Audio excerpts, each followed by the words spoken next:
আজকে রান্না করলাম পেঁপে ও ডাল দিয়ে একটি সবজি। তো সেটা এখন আমি আপনাদের সঙ্গে শেয়ার করব। তার জন্য লাগছে আমার পেঁপে ও ডাল। তো আমি এখানে সুন্দর করে পেঁপেগুলো সুন্দর চারকোনা করে কেটে নিলাম।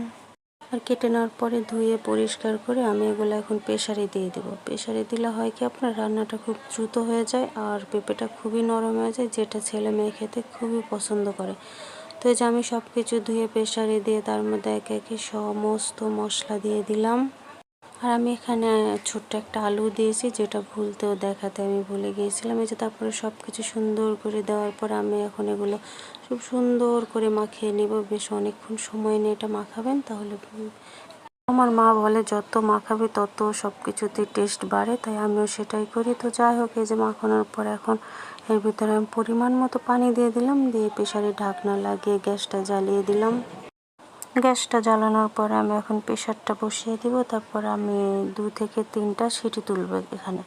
তো এই দেখুন কি সুন্দর একদম পারফেক্ট হয়ে গেছে, পেঁপেগুলো নরম নরম হয়ে গেছে। এটা এখন সুন্দর করে আমি চামচ দিয়ে নেড়ে চেড়ে রুটির সঙ্গে পরিবেশন করব। তো আজকের ভিডিও পর্যন্তই। সবাই ভালো থাকবেন, সুস্থ থাকবেন। আল্লাহ হাফেজ।